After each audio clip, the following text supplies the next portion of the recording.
وَإِذْ غَدَوْتَ مِنْ أَهْلِكَ تُبَوِّئُ الْمُؤْمِنِينَ مَقَاعِدَ لِلْقِتَالِ وَاللَّهُ سَمِيعٌ عَلِيمٌ۔ اے پیغمبر، مسلمانوں کے سامنے اس موقع کا ذکر کرو جب تم صبح سویرے اپنے گھر سے نکلے تھے اور احد کے میدان میں مسلمانوں کو جنگ کے لیے جا بجا مامور کر رہے تھے۔ اللہ ساری باتیں سنتا ہے اور وہ نہایت باخبر ہے۔ اے پیغمبر، یہاں سے چوتھا خطبہ شروع ہوتا ہے۔ یہ جنگ احد کے بعد نازل ہوا ہے اور اس میں جنگ احد پر تبصرہ کیا گیا ہے۔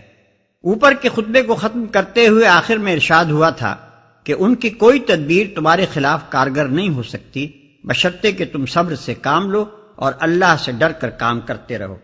اب چونکہ احد کے میدان میں مسلمانوں کی شکست کا سبب ہی یہ ہوا کہ ان کے اندر صبر کی بھی کمی تھی اور ان کے افراد سے بعض ایسی غلطیاں بھی سرزد ہوئی تھیں جو خدا ترسی کے خلاف تھیں، اس لیے یہ خطبہ جس میں انہیں ان کمزوریوں پر متنبہ کیا گیا ہے مندرجہ بالا فقرے کے بعد ہی متصلاً درج کیا گیا۔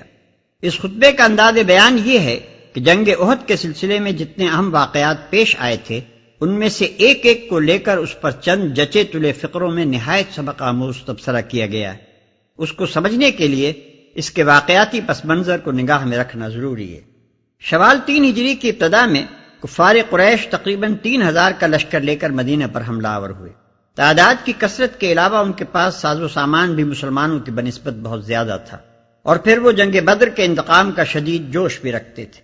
نبی صلی اللہ علیہ وسلم اور تجربہ کار صحابہ کی رائے یہ تھی کہ مدینہ میں محصور ہو کر مدافعت کی جائے، مگر چند نوجوانوں نے جو شہادت کے شوق سے بےتاب تھے اور جنہیں بدر کی جنگ میں شریک ہونے کا موقع نہ ملا تھا، باہر نکل کر لڑنے پر اصرار کیا۔ آخر کار ان کے اصرار سے مجبور ہو کر نبی صلی اللہ علیہ وسلم نے باہر نکلنے ہی کا فیصلہ فرما لیا۔ 1000 آدمی آپ کے ساتھ نکلے، مگر مقام شوط پر پہنچ کر عبداللہ ابن ابی اپنے 300 ساتھیوں کو لے کر الگ ہو گیا۔ عین وقت پر اس کی اس حرکت سے مسلمانوں کے لشکر میں اچھا خاصا اضطراب پھیل گیا، حتیٰ کہ بنو سلمہ اور بنو حارثہ کے لوگ تو ایسے دل شکستہ ہوئے کہ انہوں نے بھی پلٹ جانے کا ارادہ کر لیا تھا، مگر پھر اولو العزم صحابہ کی کوششوں سے یہ اضطراب رفع ہو گیا۔ ان باقی ماندہ 700 آدمیوں کے ساتھ نبی صلی اللہ علیہ وسلم آگے بڑھے اور احد کی پہاڑی کے دامن میں مدینہ سے تقریباً 4 میل کے فاصلے پر اپنی فوج کو اس طرح سفارا کیا کہ پہاڑ پشت پر تھا اور قریش کا لشکر سامنے۔ پہلو میں صرف ایک درہ ایسا تھا جس سے اچانک حملے کا خطرہ ہو سکتا تھا۔ وہاں آپ نے عبداللہ بن جبیر رضی اللہ عنہ کی زیر قیادت 50 تیر انداز بٹھا دیے اور ان کو تاکید کر دی کہ کسی کو ہمارے قریب نہ پھٹکنے دینا، کسی حال میں یہاں سے نہ ہٹنا۔ اگر تم دیکھو کہ ہماری بوٹیاں پرندے نوچے لیے جاتے ہیں تب بھی تم اس جگہ سے نہ ٹلنا۔ اس کے بعد جنگ شروع ہوئی۔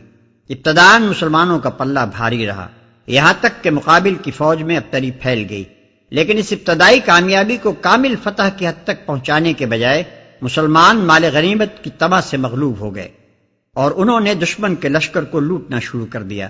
ادھر جن تیر اندازوں کو نبی صلی اللہ علیہ وسلم نے عقب کی حفاظت کے لیے بٹھایا تھا، انہوں نے جو دیکھا کہ دشمن بھاگ نکلا ہے اور غنیمت لٹ رہی ہے تو وہ بھی اپنی جگہ چھوڑ کر غنیمت کی طرف لپکے۔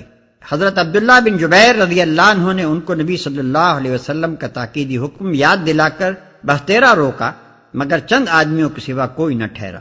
اس موقع سے خالد بن ولید نے، جو اس وقت لشکر کفار کے رسالے کی کمان کر رہے تھے، بر وقت فائدہ اٹھایا اور پہاڑی کا چکر کاٹ کر پہلو کے درے سے حملہ کر دیا۔ عبداللہ ابن جبیر رضی اللہ عنہ نے، جن کے ساتھ صرف چند ہی آدمی رہ گئے تھے، اس حملے کو روکنا چاہا مگر مدافعت نہ کر سکے اور یہ سیلاب یکایک مسلمانوں پر ٹوٹ پڑا۔ دوسری طرف جو دشمن بھاگ گئے تھے وہ بھی پلٹ کر حملہ آور ہو گئے۔ اس طرح لڑائی کا پانسا ایک دم پلٹ گیا اور مسلمان اس غیر متوقع صورتحال سے اس قدر سراسیمہ ہوئے کہ ان کا ایک بڑا حصہ پراگندہ ہو کر بھاگ نکلا۔ تاہم چند بہادر سپاہی ابھی تک میدان میں ڈٹے ہوئے تھے۔ اتنے میں کہیں سے یہ افواہ اڑ گئی کہ نبی صلی اللہ علیہ وسلم شہید ہو گئے۔ اس خبر نے صحابہ کے رہے سہے ہوش و حواس بھی گم کر دیے اور باقی ماندہ لوگ بھی ہمت ہار کر بیٹھ گئے۔ اس وقت نبی صلی اللہ علیہ وسلم کے گرد و پیش صرف 10-12 جانثار رہ گئے تھے اور آپ صلی اللہ علیہ وسلم خود زخمی ہو چکے تھے۔ شکست کی تکمیل میں کوئی کسر باقی نہ رہی تھی، لیکن عین وقت پر صحابہ کو معلوم ہو گیا کہ حضرت صلی اللہ علیہ وسلم زندہ ہیں، چنانچہ وہ ہر طرف سے سمٹ کر پھر آپ کے گرد جمع ہو گئے اور آپ کو بسلامت پہاڑی کی طرف لے گئے۔ اس موقع پر یہ ایک معمہ ہے جو حل نہیں ہو سکا کہ وہ کیا چیز تھی جس نے کفار مکہ کو خود بخود واپس پھیر دیا۔ مسلمان اس قدر پراگندہ ہو چکے تھے کہ ان کا پھر مجتمع ہو کر باقاعدہ جنگ کرنا مشکل تھا۔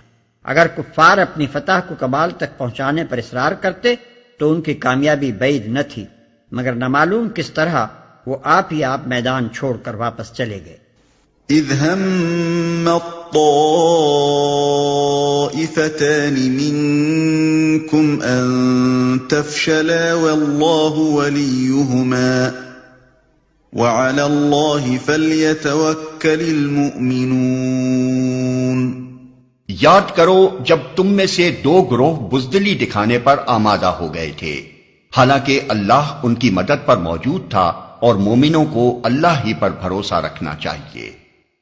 دو گروہ بزدلی دکھانے پر آمادہ ہو گئے تھے۔ یہ اشارہ ہے بنو سلمہ اور بنو حارثہ کی طرف، جن کی ہمتیں عبداللہ بن ابی اور اس کے ساتھیوں کی واپسی کے بعد پست ہو گئی تھیں۔ وَلَقَدْ نَصَرَكُمُ اللَّهُ بِبَدْرٍ وَأَنْتُمْ أَذِلَّةٌ فَاتَّقُوا اللَّهَ لَعَلَّكُمْ تَشْكُرُونَ۔ آخر اس سے پہلے جنگ بدر میں اللہ تمہاری مدد کر چکا تھا، حالانکہ اس وقت تم بہت کمزور تھے، لہذا تم کو چاہیے کہ اللہ کی ناشکری سے بچو۔ امید ہے کہ اب تم شکر گزار بنو گے۔ اذ تقول للمؤمنین ألن يكفيكم أن يمدكم ربكم ب3,000 من الملائكة منزلین۔ یاد کرو جب تم مومنوں سے کہہ رہے تھے کیا تمہارے لیے یہ بات کافی نہیں کہ اللہ 3,000 فرشتے اتار کر تمہاری مدد کرے؟ مسلمانوں نے جب دیکھا کہ ایک طرف دشمن 3,000 ہیں اور ہمارے 1,000 میں سے بھی 300 الگ ہو گئے ہیں تو ان کے دل ٹوٹنے لگے۔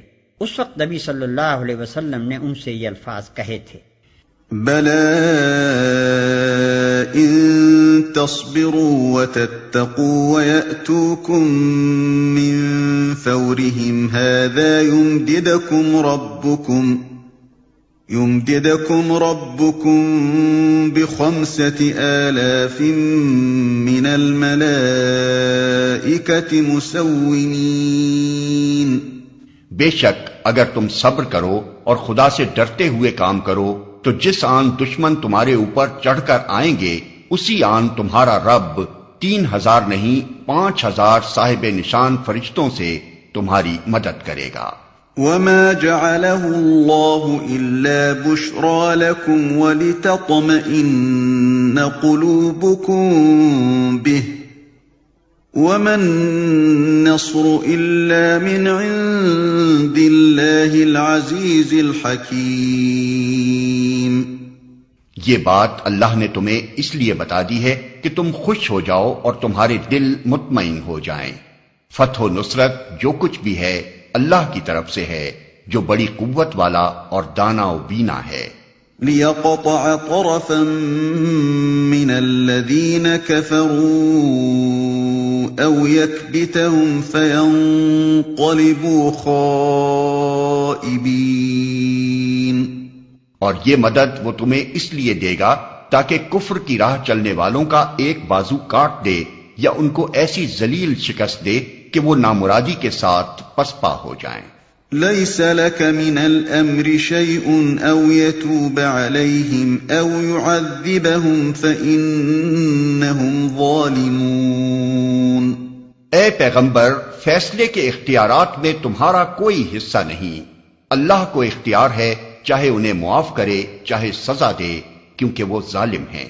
وَلِلَّهِ مَا فِي السَّمَاوَاتِ وَمَا فِي الْأَرْضِ يَغْفِرُ لِمَن يَشَاءُ وَيُعَذِّبُ مَن يَشَاءُ وَاللَّهُ غَفُورٌ رَّحِيمٌ۔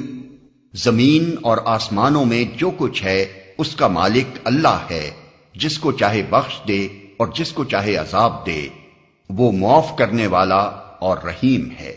نبی صلی اللہ علیہ وسلم جب زخمی ہوئے تو آپ کے منہ سے کفار کے حق میں بد دعا نکل گئی، اور آپ نے فرمایا کہ وہ قوم کیسے فلاح پا سکتی ہے جو اپنے نبی کو زخمی کرے۔ یہ آیات اسی کے جواب میں ارشاد ہوئی ہیں۔